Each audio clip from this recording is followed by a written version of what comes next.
dentro del territorio guatemalteco. Entonces se tuvieron que cumplir con cierta normativa, tanto internacional del país donde se suscribieron esos contratos, como la normativa que iba a imperar para que esta compra tuviera efectos en Guatemala. ¿Por qué? Porque los que han visto Claro, Claro solo fue la venta del derecho a las líneas que tenían, ya sea de casas y también de celulares, o fue la compraventa no solo del derecho a la línea, de todo lo que tenía Guatel, que era la empresa de telefonía guatemalteca, también tenía bienes inmuebles. Entonces tendrían que regirse con diferentes tipos de contrato. Y ahí vamos a ver que en el derecho internacional privado, como la normativa que crean los legisladores, va a haber, como lo dije la vez pasada, y lo dicen la mayoría de juristas privatistas, que vamos a ver contratos, vamos a ver situaciones de contratos civiles, asociaciones, sociedades, entidades mercantiles. Y le digo entidades porque se acuerda que antes nosotros solo teníamos 5 tipos de empresas mercantiles o sociedades mercantiles.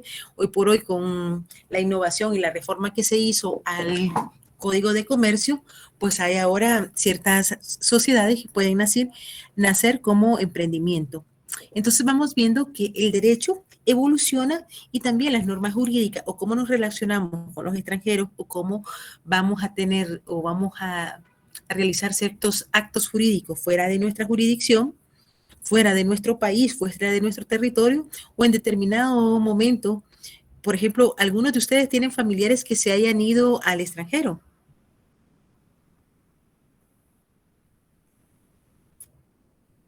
No Sí, puedo Licha. creer. Sí. ¿Cuándo te sucede con familiares extranjeros ya arreglando su situación en Estados Unidos o en España, que he visto muchos guatemaltecos? Ya, Marina, dígame. Tengo una hermana que está haciendo un proceso de jurisdicción voluntaria, pero porque según ella me comentaba que no le quiere dar la nacionalidad, algo así, porque la mamá es salvadoreña, entonces es más fácil que a ella le den la nacionalidad salvadoreña para después ya tramitar sus papeles en Estados Unidos. No sé por qué motivo, si es acá, no quieren. Lo que pasa, le cuento, en Estados Unidos en los años 80, con el conflicto armado interno que se estaba dando, pero no solo el conflicto armado interno, sino que había una situación de guerrilla en El Salvador, entre lo que era, eh, dentro de lo que era el ejército o el Estado, que estaba representado por el ejército, y el Frente Farabundo Martín para la Liberación. Igual estaba en Nicaragua el Frente Sandinista de Revolución Nacional, algo así, FSLN, y muchas personas viajan o eh, se van de migrantes en los 80s y pidieron el estado de asilo político, que todavía lo tiene Estados Unidos. Entonces, para estas personas de origen salvadoreño y nicaragüense se dio incluso la ley NACAR, que se conoció en Estados Unidos en los años 90, 93, en la que fue el último estatus temporal que se les dio a ciertas personas que debían de cumplir con ciertos requisitos, que no habían cometido delito, que no hayan estado, que hayan llegado en cierto tiempo, que hayan permanecido en el territorio de Estados Unidos, trabajado, y estas personas se les dio la residencia y posteriormente la nacionalidad. Todavía está en Estados Unidos el hecho de que si un niño va sin familia le dan un estatus temporal o adolescente, pero el hecho de pertenecer a estos dos países, que todavía hay ciertas situaciones. No creo que no está lo mismo con Guatemala. Tenemos una situación diferenciada entre siendo del mismo Latinoamérica, pero se está dando esta situación. Entonces imagino que es por eso que su hermana está haciendo ese trámite.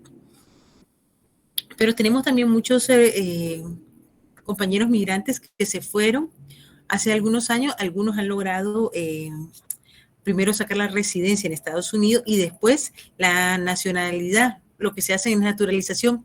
Por eso les decía desde el primer día de que hay una gran confusión, y lo sigo diciendo, entre lo que es nacionalidad y ciudadanía.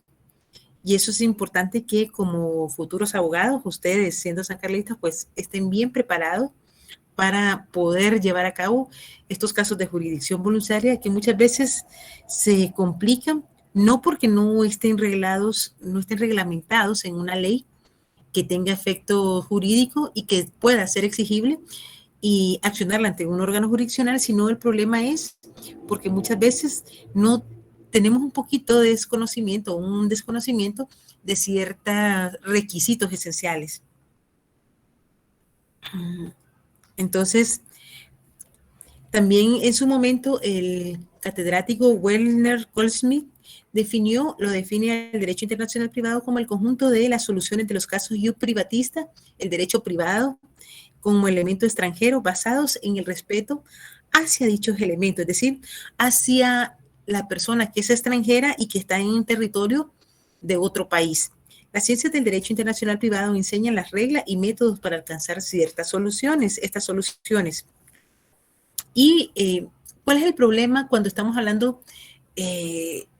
Nosotros hemos sido uno de los países, yo creo que toda Latinoamérica, pero sí lo hemos oído mucho hasta en los discursos de nuestro político, que una norma extranjera no venga a suplir o a tener cierta injerencia en nuestro país.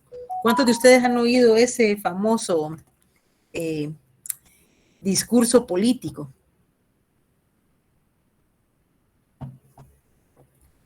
Todos hablamos y cuando hablamos, a ver, vamos a recordar, vamos a volver en el tiempo. Carlos Arsenio. Cuando nosotros veíamos teoría del Estado, ¿qué se nos indicaban que era el Estado?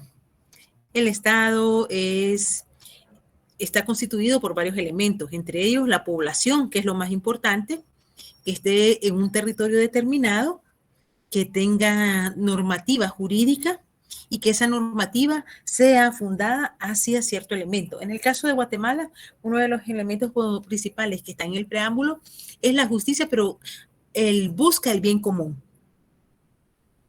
Eso lo vimos, creo que lo tuvieron que haber visto en filosofía el semestre pasado. Y el bien común es el cúmulo de lo que los ciudadanos pueden acceder. No es que nos van a dar un pedacito del Hospital Roosevelt, un pedacito de la carretera, o por ejemplo, algunos de ustedes que tengan familiares o amigos que vivan en Villanueva, saben, y Amatitlán, saben del gran problema que ha causado el desbordamiento o el daño que tiene la carretera de Villanueva, y que se habla que incluso está en peligro que se pueda caer un puente. Ese derecho a que tengamos carreteras accesibles es parte de ese bien común. Entonces, ¿qué es lo que pasa? Que cuando hablamos de el territorio, hablamos de entre el territorio, la soberanía, la normativa jurídica, uno de los elementos que, claro, está constitucionalmente aceptado es la soberanía de un Estado. Es que somos soberanos para dictar nuestra propia normativa, para que los tres poderes del Estado, el ejecutivo, el poder legislativo y el poder judicial, como lo estableció el Luis Seconder, que es el marqués que hace la teoría del espíritu, el libro del estilo, el espíritu de las leyes, habla de esa división de poderes para que realmente los ciudadanos podamos tener la seguridad de que el Estado no se va, o los gobiernos, porque el Estado, si vemos todos los elementos del Estado, nosotros como ciudadanos somos parte del Estado. Y lo que hacemos es delegar ese derecho que nos corresponde, porque así lo dice la Constitución, a las personas que están administrando el gobierno. ¿Qué es lo que cedemos? Esos derechos que nosotros tenemos en nuestro pacto social, que es nuestra constitución política, y se los cedemos a las personas en turno en las que creemos que van a hacer cosas para la mayoría de los ciudadanos. Y es por eso que no sé si ustedes cuando vieron derecho administrativo se recordarán que algo muy importante que se habla es que cuando una persona llegue por cualquier X o Y partido, debe de olvidarse del partido y administrar los fondos y todo lo que tiene el Estado a favor de la mayoría de la población. Eso es el ideal. Nuestros legisladores deben de cumplir con la función para lo que nosotros creímos que eran adecuados. Entonces, esa formulación de normativa jurídica, de la creación de leyes, que se recordarán que va desde proponer, discutir en el Congreso, la aprobación, dependiendo si es una ley que va a tener la necesidad que sea aceptada por las 2/3 partes cuando es una mayoría calificada, o la mayoría, que es las dos partes más uno, para aprobar una ley. Se da la discusión, la aprueban, se la mandan al presidente de turno para que él la pueda vetar o o en todo caso considere que no y la rechace. Entonces y si la aprueba, tiene un tiempo el vacatio legis para que pueda entrar en vigor la misma. Ahí ya se recuerda de lo que estamos hablando, ¿verdad? Entonces, ¿qué es lo que pasa? Cada uno de los estados dentro de su territorio va a crear normas de derecho civil, normas de derecho penal, normas de derecho de trabajo, derecho administrativo, económico, coactivo. Vamos a tener una serie de normas y Guatemala creo que es uno de los países que todo lo trata de regular porque creemos que a través de la coercibilidad de las leyes hacemos que las personas cumplan. Pero creo que una de las cosas que es muy importante es que desde hace más de 200 años, por ejemplo, el marqués de César Bonesana, que escribe de los delitos y de las penas, en un libro que habla mucho de derecho penal, hace una crítica al sistema jurídico, hace una crítica a la falta de educación. Por eso estos espacios que son tan importantes para nosotros que tuvimos la oportunidad de llegar a las escuelas, al estudio superior universitario, que somos, yo lo digo y lo sigo creyendo, somos privilegiados, porque no todos tuvieron la oportunidad de estudiar, de llegar hasta estas aulas, de contar con familia que aun con mucho sacrificio los apoya para que ustedes día a día estén estudiando. Y por qué no decirlo, hoy con lo de la pandemia, pues ustedes están pagando internet, están utilizando ya sea computadoras, teléfonos para poder estudiar. Es más difícil, claro que sí. Se ha hablado de que tanto de forma académica como ya no estamos hablando de pedagogía, sino de andragogía. Es mucho más complicado para ustedes porque están cansados, vienen de trabajar la mayoría de ustedes, entonces tienen que prestar más atención. Y algunos hablan de que algunos sí son de la era de la tecnología, otros no somos de tanto la era de tecnología, tuvimos que aprender a convivir con ella, pero todos estos elementos en que cada uno de estos estados va a regular para tener un efecto jurídico en el mundo. Y acuérdense que no podemos decir, yo estado guatemalteco, ya no me relaciono con México, no me relaciono con Estados Unidos, no me relaciono con el Reino Unido. ¿Por qué? Porque Estados Unidos, porque Guatemala es un país que exportamos muchos productos tradicionales, café, alberja, lo exportamos a otros países, pero también somos consumistas. No fabricamos, por ejemplo, si ustedes me dicen, miren, nosotros fabricamos, tal vez me están corrigiendo, yo no sé todavía, pero que yo sepa, no fabricamos teléfono, no fabricamos lavadora, secadora, no fabricamos, bueno, tal vez estufas, tal vez Tropigas, pero no sé si las fabrica ellos o las traen de otros lados. Por eso corríjanme, porque al final, tal vez a mí ya me está atropellando la tecnología y les estoy diciendo algo que no es cierto. Pero que vamos a ver, que entonces en el derecho internacional privado nos vamos a dar cuenta que si los estados dijeran, bueno, yo tengo mi jurisdicción y aquí solo a los guatemaltecos les aplica el derecho. Pero eso dice la Constitución en sus primeros artículos, creo que en el artículo 4. Vamos a ver. ¿Alguien tiene su Constitución a la mano?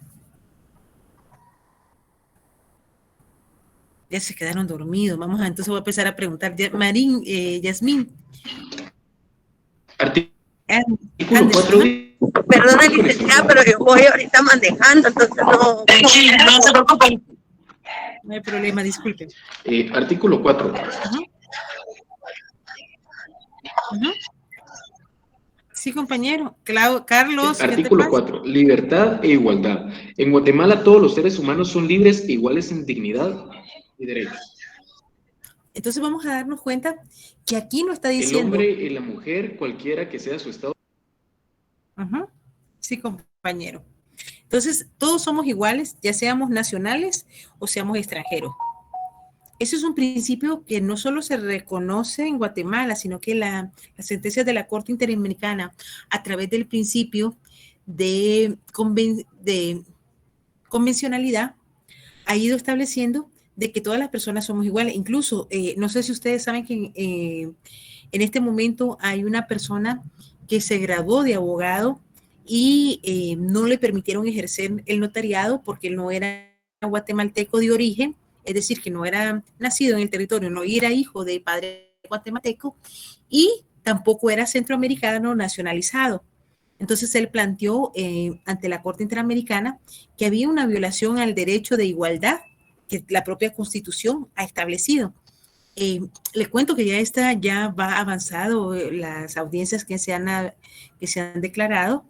Ya Guatemala, incluso creo que el Instituto de Notariado se pronunció en cuanto a que ha sido una normativa nacional, pero me temo que en esta se van a abrir un gran parteaguas acá y romper un paradigma, porque esta sentencia va a ser de carácter condenatorio contra Guatemala, porque ya la han dictado en otros países en contra de ellos, muy similar por otras cosas, en las que se había una diferencia por razón de nacionalidad, y entonces han establecido de que hay una discriminación. Vamos a ver cómo termina, pero creo que anticipándome, viendo la jurisprudencia de la Corte Interamericana, va a ser en ese sentido.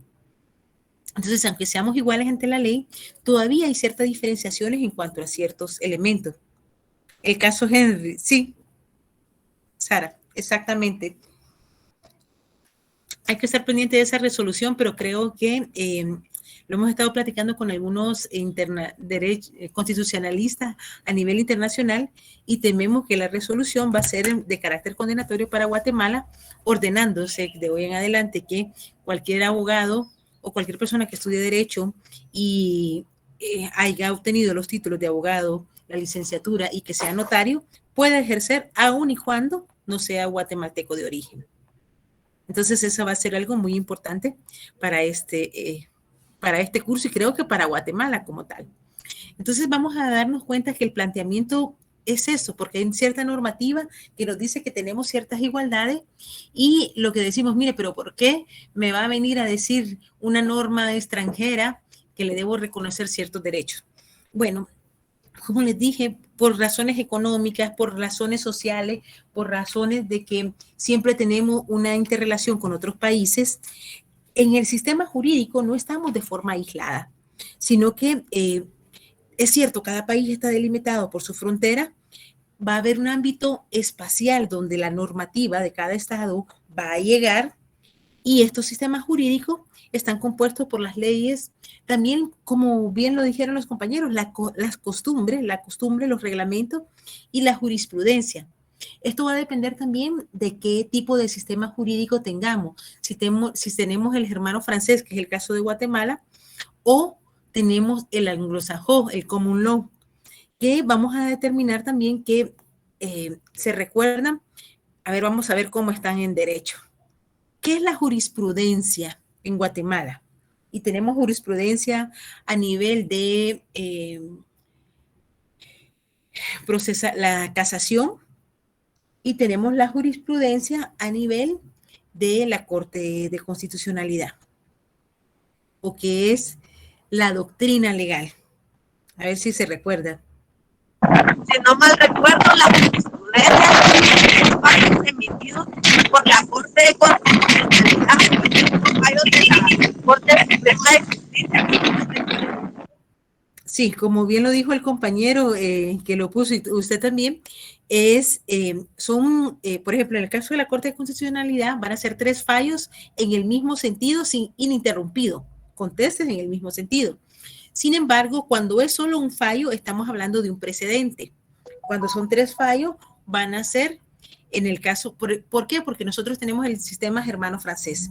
Entonces, estos fallos sí deben de ser observados o sí pueden ser alegados por las partes en el caso de un proceso que tenga las similaridades en cuanto a la forma, en cuanto al tema que se está tratando.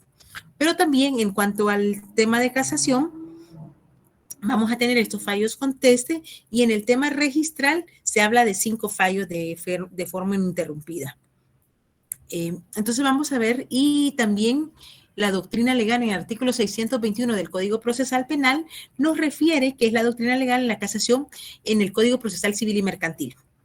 Eso de todos modos lo vamos a ir viendo dentro de la clase, pero estamos viendo que ¿por qué es la jurisprudencia? Porque a diferencia de que nosotros tenemos ciertos fallos legales que los podemos utilizar para fundamentar nuestras acciones, nuestros procesos, ya sea el área civil, penal, administrativa, para que el juez pueda resolver por situaciones similares de la misma forma como lo ha ordenado tanto la Corte Suprema de Justicia o la Corte de Constitucionalidad, vamos a darnos cuenta de que en los países anglosajones, por ejemplo, Estados Unidos, se habla que su constitución es no escrita, está contenida en 21 normas o 21 apartados que fueron las primeras, se han hecho enmiendas, eran 14 artículos, se han hecho las enmiendas, y que con la jurisprudencia, tanto en Estados Unidos, tanto en Inglaterra como en el Reino Unido, que llevan el mismo sistema, cada sentencia que dicte una corte puede ser utilizada como jurisprudencia y puede ser alegada para que los jueces vayan a dictar una sentencia. Ellos sí crean ley con cada sentencia. En el sistema romano-francés, no. Germano-francés no creamos norma. Podemos utilizarla para fundamentar nuestra forma o cómo queremos que resuelvan los jueces. Y es por eso de que estos sistemas jurídicos van a tener su limitación hasta donde llega su territorio. Pero entonces, si tienen su limitación hasta donde llega su territorio, ¿por qué existe nuestra materia de derecho internacional privado? Porque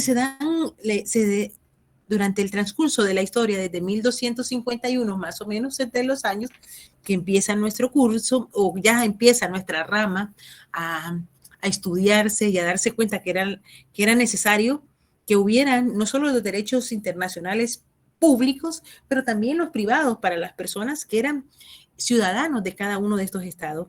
Entonces nos vamos a darnos cuenta de que existen ciertas vinculaciones, llámeseles de puntos de conexión o elementos de sujeción de cualquier otra forma entre la hipótesis legal de una norma jurídica de un estado y una situación de hecho que reúne los extremos fácticos previstos en esa regla jurídica, y que puede dar lugar precisamente a esta extensión territorial de las normas jurídicas que le harán rebasar los límites territoriales del sistema al que pertenece y se aplicará en otro estado. Y esta posibilidad territorial es lo que de la norma jurídica presenta dos aspectos, uno activo y uno pasivo.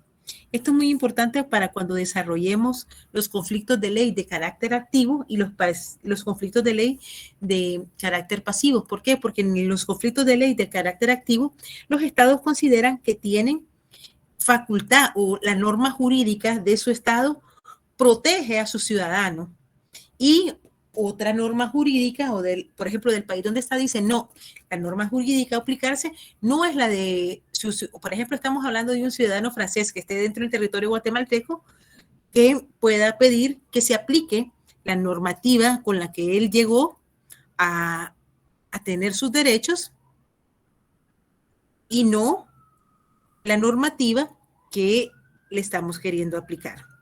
Vamos a ver si se lo puedo explicar de una forma. Por ejemplo, ¿a qué edad en Guatemala las personas adquieren la mayoría de edad? A los 18 años. A los 18 años. Ahora, ¿qué pasa en países como Estados Unidos? Hasta Arjona lo dice en su canción. 21 años es en Estados Unidos, ¿verdad? Ajá, es 21 años. Entonces pudiera pasar que venga un joven de 18 años de Estados Unidos y como aquí es mayor de edad a los 18 años, que quiere que se le aplique esta normativa. ¿Podríamos aplicarla si su normativa dice que él va a ser mayor de edad a los 21 años? Estos son los puntos de conexión que vamos a tener en algunos casos. Algo más complicado, por ejemplo, en países más tradicionalistas que Guatemala, por ejemplo, China, Japón, incluso pasa en Guatemala. Yo he visto que en algunos lugares los prometen en matrimonio desde cierta edad. Y ya las personas no pueden decidir. Entonces, bueno, por ejemplo, en China se tenía una tradición de que las personas podían, pero su normativa, Braulio, eso es muy importante, porque me dice, ya en Guatemala si es mayor de edad, sí, pero la normativa de ciertos actos jurídicos que en Estados Unidos podría aplicarle, no lo podrían aplicar acá, porque él, su estatus personal, como establece el artículo 24 de la ley del organismo judicial, es el de Estados Unidos. Y por eso es que yo les decía la vez pasada, cómo es de complicado si dos personas con una orientación sexual distinta deciden irse a Costa Rica, porque en Costa Rica sí se pueden casar y después venirse a vivir a Guatemala y que se les reconozca como matrimonio. En Costa Rica sí, se pueden incluso casar, pero aquí se podría plantear que hay un fraude de ley porque ellos sabían que Costa Rica o viajan a algún estado de Estados Unidos para casarse, no va a tener la vinculación porque nosotros no lo tenemos como tal. Entonces pueden determinarse que pueden hacer fraudes de ley. ¿Por qué? Porque esa situación activa, como les indiqué anteriormente, que es este aspecto de una norma jurídica de un estado que penetra o que va a tener vigencia indiscutible en el territorio de un estado distinto. Y cuando hablamos de, por ejemplo, como les decía, resulta que en Japón o en China se comprometen y pueden casar a un niño a los 12 años de edad. Eso es muy importante, Braulio. Entonces, eso es lo que tenemos que ir viendo y esos son conflictos que en la actualidad se van a ir dando. O, por ejemplo, yo recuerdo que todavía no se ha hablado nada de los famosos vientres de alquiler, aunque en otras partes de Latinoamérica se han hecho ya contratos sobre las mujeres que pueden alquilar su vientre para personas que no pueden tener hijos. Pero sin embargo, en los países donde ya se permite, ahorita yo creo que sí ya se permite cierta trabajo o fecundación in vitro. He visto algunos lugares que lo hacen, pero todavía eso ha quedado en el aire. Todavía que yo recuerde, no tenemos ninguna normativa sobre las radiofrecuencias de internet que están en el aire y que lo que hacen las compañías es captarla para que no nos presten cierto servicio. Hay otros países que ya han legislado sobre eso. Entonces vamos a ver todos estos elementos, pero no solo eso, la nacionalidad. ¿Cuántos de ustedes saben que todavía hay personas que en Europa, y pueden verlo en los famosos programas que da History, los famosos gitanos, los apátridas, existe todavía esa denominación en Europa porque no saben dónde nacieron? Entonces estas personas son no queribles, son indeseables, se les cataloga y es una forma de discriminación. Y se supone que todas las personas tenemos el derecho a tener una nacionalidad, a tener una vinculación con cierto estado. ¿Por qué? Porque esta vinculación también nos da un sentido de pertenencia. Entonces vamos a darnos cuenta de que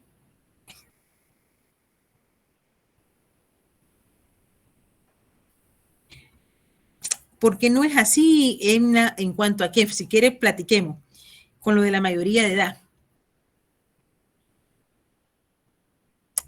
Porque el estatuto personal, si ustedes leen lo que dice el artículo 24 de la ley del organismo judicial, es que el Estado guatemalteco va a reconocer el estatuto personal o los derechos que le nacen a una persona en otro país. Pero, por ejemplo, viene un niño que se comprometió a casarse a los 12 años con una niña japonesa de China y quieren contraer matrimonio acá. En su legislación nos pueden traer la legislación que viene autorizada por 2 abogados y que digan que cuál es el alcance de esa ley o cómo se debe aplicar ese contrato. pero lo podríamos aplicar nosotros y que un notario o que un alcalde case a esos dos niños porque se prometieron en matrimonio. No, ¿ya vio? Ahora vamos a ir a otro. A eso le va a gustar a todos los caballeros que tenemos aquí. Por ejemplo, ¿cuántos no saben que en ciertos países árabes, pues las mujeres solo pueden tener un marido? De hecho y de derecho.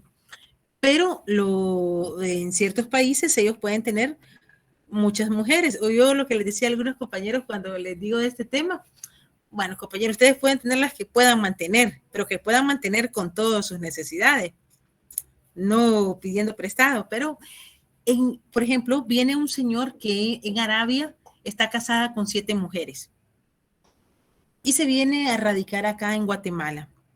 ¿Puede él seguir pretendiendo que su matrimonio con esas 7 mujeres sea aceptable en Guatemala? Bajo su país es una normativa y su estatuto personal lo permite. ¿Pero va a poder esa norma ingresar? No. Entonces, eso es lo que vamos a ver en esta. No es aceptado, no reconoce la poligamia. Entonces, a eso vamos, a que cuando hablamos de derecho internacional privado, vamos a aceptar la normativa internacional, que esa parte, esos puntos de conexión activo, siempre y cuando no contravenga normas internas reconocidas o nuestra propia normativa.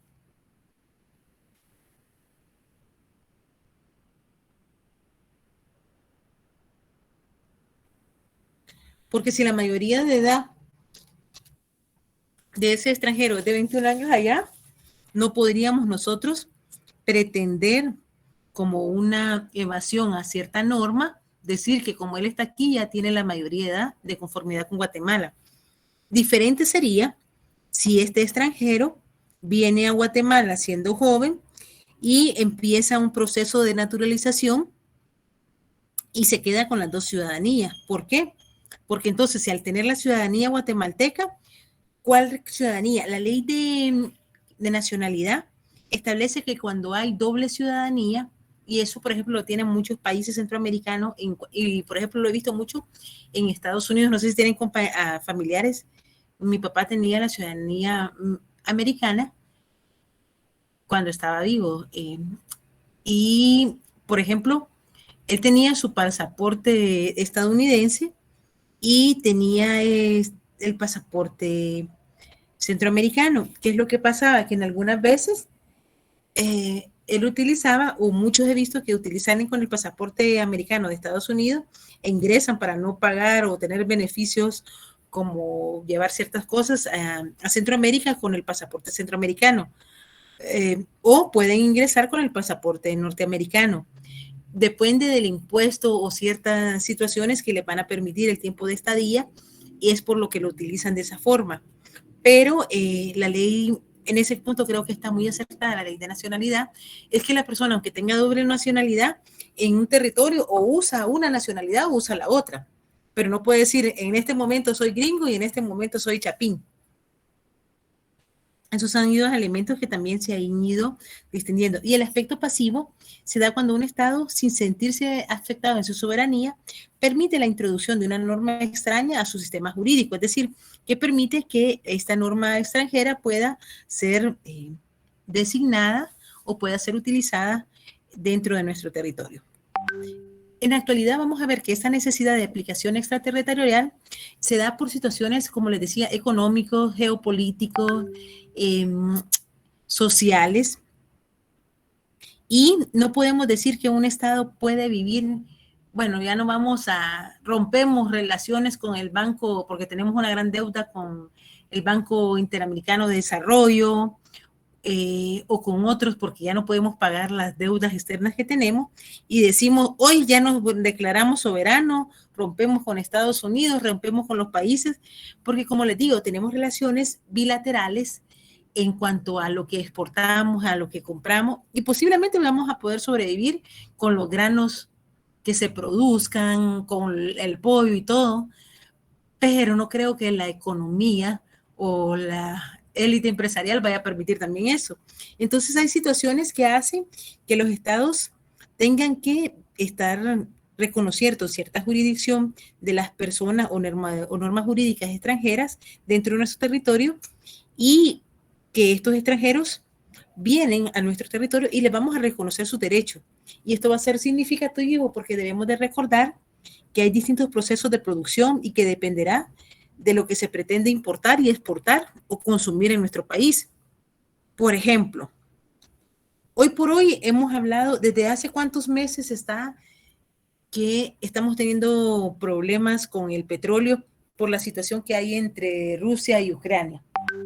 ¿Ha afectado la distribución de petróleo o cómo la OPEP, que es la organización que en el área de los países productores, que extiéndase en Arabia, están la producción del petróleo y lo que nos está costando comprar no solo la gasolina y sus derivados, el gas propano, todo ha subido. Tal vez corríjame, o yo creo que ha habido he visto eso en los titulares de prensa, que baja el precio del barril internacional, pero la cantidad de lo que se baja acá es mínimo. Pero hay un efecto raro en la economía guatemalteca porque sube.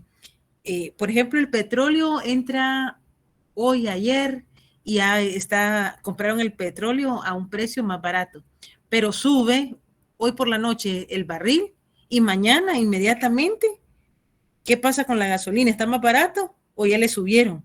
Y ni siquiera ha entrado un nuevo petróleo, no es que pagaron más. Es un efecto que lo hemos visto por años y es el famoso efecto de la oferta y la demanda, que no solo se da a nivel económico, ojo, se da también a nivel delincuencial, el oferta y la demanda. ¿Por qué será que a muchos de nosotros nos asaltan hasta con armas en mano para robarnos los celulares? ¿Qué hacen con esos celulares? ¿Los regalan o es que los venden? Y hay personas que los compran. Entonces siempre hay una oferta en la demanda que permite que los estados necesiten ciertos elementos. Entonces vamos a darnos cuenta que esta necesidad de convivir a nivel internacional con otros estados le ha permitido al derecho internacional privado determinar qué norma jurídica va a ser aplicable en una relación jurídica que admite la posibilidad de regirse por las reglas de derechos de 2 o más estados o más países. Y si esa situación es concreta, puede estar regida por normas de naturaleza civil, mercantil, administrativa, fiscal. Ojo, cuando estoy hablando de fiscal, aquí estamos hablando de derecho tributario. Eso les digo porque he visto en algunos exámenes o algunos compañeros que después de que salen de un examen técnico profesional, por ejemplo, pierden en algún momento porque les piden que hablen de derecho fiscal, y cuando les dicen de derecho fiscal se van y dicen, bueno, el Ministerio Público es una fiscalía y lo confunden. No, una cosa es derecho penal, derecho procesal penal, el derecho fiscal es eminentemente administrativo y es el régimen tributario que tiene un Estado para subsistir. ¿Hasta ahí estamos bien, compañero, o tienen alguna duda? Bueno, también vamos a ver el derecho constitucional, que es la columna vertebral de cada estado, el derecho laboral, agrario, penal, notariado, administrativo, etcétera. Entonces vamos a vernos que el derecho internacional privado rige a todos los ámbitos del derecho en la actualidad. Y ¿qué es la dificultad del derecho internacional privado? Porque no solo tiene planteamientos de problemas, sino que también tiene dificultades. Y es que a la hora de haber una situación en la que se pueden aplicar 2 o más normas jurídicas, que se logre establecer qué norma jurídica o ordenamiento jurídico proveniente de estos diversos estados que pueden aplicarse a una situación jurídica concreta se va a aplicar. Y es una situación compleja porque al advertir de que la falta de una norma jurídica superior a las presuntas normas jurídicas que son aplicables o que carecen de un tribunal jerárquico más alto a las autoridades estatales que resuelvan estos conflictos de ley. Vamos a ver. Dentro de la historia se ha establecido, por ejemplo, que desde que se creó o nuestra normativa en Italia, que se hablaba del derecho de portada y un derecho que regía a todos los estados o todo lo que era Italia y que estaba dividido en Bolonia, en Florencia, en lo que hoy conocemos como el Vaticano, y cada uno de estos elementos había una ley que se iba a aplicar para toda Italia y había normativa que se aplicaba en cada estado, como pasa en Estados Unidos. Y Estados Unidos, México, Argentina, ¿por qué? Porque ellos tienen estados federados, entonces tienen una normativa en cada estado y la normativa general para estos países. Entonces, ¿qué es lo que ha pasado? Que vamos a establecer también en el derecho internacional privado qué normativa va a aplicarse. Por ejemplo, cuando hablaba de personas guatemaltecas que se han ido a Estados Unidos, se casaron acá, por ejemplo, pero ya viven en Estados Unidos, tienen a sus hijos allá y se divorcian allá, ¿qué normativa? Uy, perdón, compañeros, ya me pasé de la hora, discúlpenme. ¿Qué normativa le aplicarían, creen ustedes, a la hora del divorcio? ¿Están viviendo? Perdón, Wendy, disculpen cada uno, compañeros, de verdad, tratamos de salir lo más rápido posible de la fiscalía, pero hoy el tránsito estaba muy fuerte. De verdad, lamento mucho haberles quedado mal. Que pasen feliz fin de semana, sigan cuidándose. El virus sí está activo, aunque nos digan que no, creo que siguen muriendo personas, porque no todos los sistemas del cuerpo o todas las personas vamos a reaccionar igual. Hay personas que nos ha dado 1 y 2 veces el COVID y no hemos fallecido. Hay otras personas que con solo una vez o con la primera variante pues fallecieron. Entonces, que pasen feliz noche, que tengan un buen curso, el siguiente curso que tienen, y que pasen feliz fin de semana. Los veo el martes a la misma hora, no, a las 5:30, no a la misma hora, a las 5:30 estoy con ustedes. Feliz noche.